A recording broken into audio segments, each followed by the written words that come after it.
Last week we showed you a popular garden where we transformed really a very traditional landscape with a big lawn and just a functional walk that went from the driveway to the house into something a little more creative. We showed you a lot about what went into coming up with that design and the genesis of that design. And then today we're going to show you more nuts and bolts about how we created the garden. We'll be looking specifically at relocating existing plants, transplanting large trees, the important parts of pruning and what role pruning plays, the irrigation, the soil preparation, and the soil amendments. These are the most important factors in a garden like this that we want to be as water efficient as possible.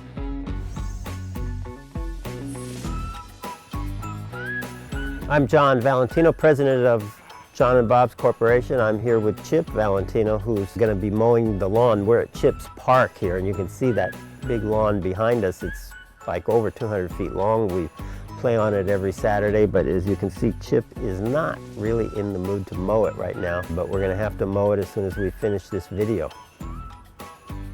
We've been doing this a long time. I'm in my 43rd year. Chip is in his 4th year.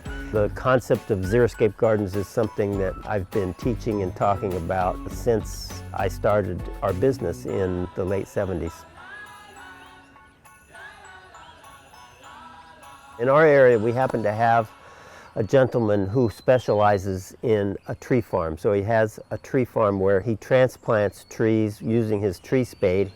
So people then can visit the tree farm and pick out from quite a large selection the tree they like best that provides the type of character and the type of size and growth habit that they're looking for.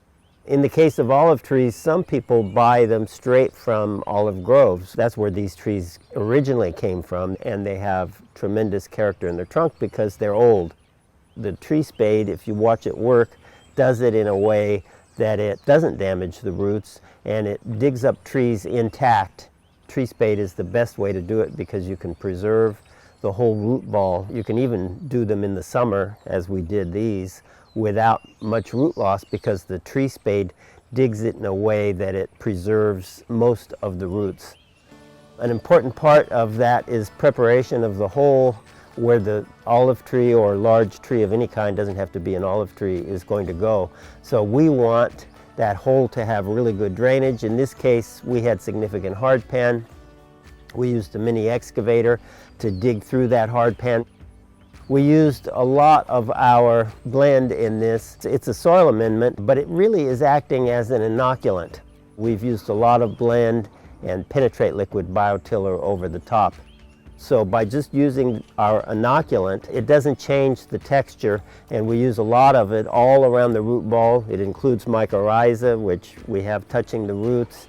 We want the soil to be lively, but we want it to be very similar in texture, and we don't want an interface where the native soil ends and this new, very fertile, friable soil starts, because that's the bathtub effect, where because of that interface where one starts and one stops, it's difficult for roots to get to the native soil, and it's difficult for water to go from one to the other. Another important part of transplanting large trees, which you'll see we did extensively on these olive trees, is the pruning. And we want to do it in a sensitive way. We're not going to do any heading back cuts. We want to thin it because we're trying to balance root loss, which is inevitable in this case when you're moving big trees, with reduction in leaves, because it's the roots that are responsible to provide water to the leaves. And if we reduce the amount of roots, we need to reduce the amount of leaves. Otherwise, we have an imbalance that is difficult for the tree to survive in, particularly when we're doing it in the middle of the summer. Another reason for the pruning is more of an aesthetic one. You can see how much better the trees look when they're thin. When you go to Disney facilities, you'll see tremendous examples of trees that have been thinned properly, where you can still recognize what kind of tree it is. The form and the shape is like that tree is supposed to be, and yet you can see right through it. The trees don't block any views that they want you to see for commercial reasons. You know, you can still see where to buy everything that they want you to buy, and yet the trees are still very natural looking. There's an aesthetic reason for the pruning and a horticultural reason for the pruning. So if you're planting a tree, but it's not a mature tree like these big olives, then most likely there is much less root loss. We usually don't do a lot of thinning if we're planting from containers like 15-gallon. The bigger the tree and the more we think there's some root loss, then the more necessary thinning is, because we need to balance that root loss. So it really depends on your estimation of the level of root loss. And if you've been able to keep that root ball intact and all you've done is loosen the roots, then you need to do very little thinning. On this project, we didn't relocate a lot of plants. We left quite a few plants in place, and those are all of the plants up against the house, some Japanese maples and some loropetalum. The ones that we relocated are called Liriope muscari, or common name blue lily turf, and they were in the backyard around the fountain that we moved. We dug them up and moved them and put them in this grouping of 6 right around this relocated fountain. We would use the exact same concepts that we used to move the olives, but we didn't need a tree spade because they're so small. But we try to replicate the action of a tree spade by digging them up in a way where we minimize root loss. And then we focused on watering them a lot right after.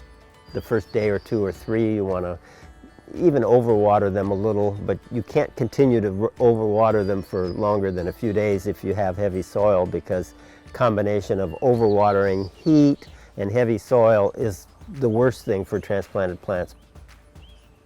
This issue of soil quality is also important in the overall theme here of water conservation. Nothing more important than soil quality if you're trying to conserve moisture. And it's life in the soil that defines good, healthy soil, and that makes it so that you have to water less. Whether it's heavy clay or very light sand, the infusion of life is what's key to making it turn into soil that's water efficient. So we're applying a lot of our product to all of the soil. We've used a lot of blend and penetrate liquid biotiller over the top. The other part of a water efficient garden is applying the water in efficient ways. We don't want to throw water all over the place, onto the house and onto the driveway and onto the street and over the walks. We want to apply water directly to the roots of plants, and we can do that very efficiently with drip irrigation. We turned this garden into completely drip irrigation. Different types of plants require different water, and different exposures of plants require different amounts of water. So we try to separate it by valve. So we have, for instance, the pots would be best on one valve. We don't have any pots yet, but they're coming. They're on order. And that's going to require different kind of watering than, say, the olive trees. And so the olive trees, which have these big roots and don't really require frequent water, they'll be on their own valve. Plants right up against the house maybe have more shade than the plants out close to the street, so we'll put those on separate valves. A lot of times with big trees you'll see, annuals or things underneath them, which makes very difficult because those are 2 different types of watering needs. But in this case we've got gravel under the olives, so we can water these olives by themselves infrequently and deeply.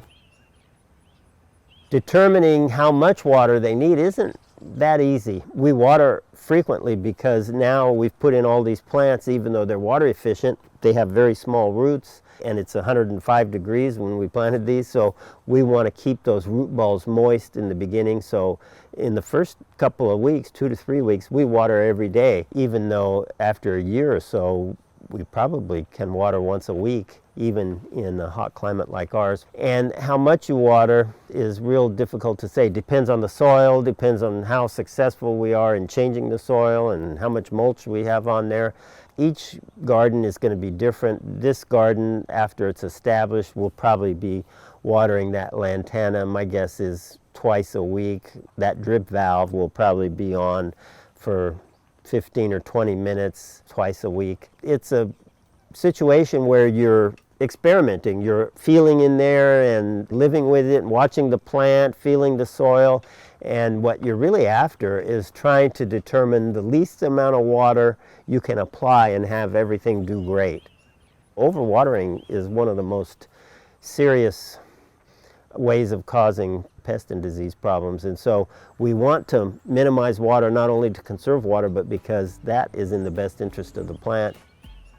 A lot of you probably know from a textbook standpoint, if you like to read textbooks about gardening, it will tell you that there's two best times to plant, and that is in fall and spring. In both cases, I would say early in those seasons are the best times. I don't think one is necessarily better than the others. If you're in a fairly moderate climate, then maybe fall is even a little better because you planted in early fall, and then even though you don't get a lot of leaf growth, you'll get kind of a dormant period for the plant, but the roots will grow and develop and then be in great condition in the spring to thrive. If you like what Chip and I are covering in these videos, please like them, subscribe, and comment on them. It's very helpful to us.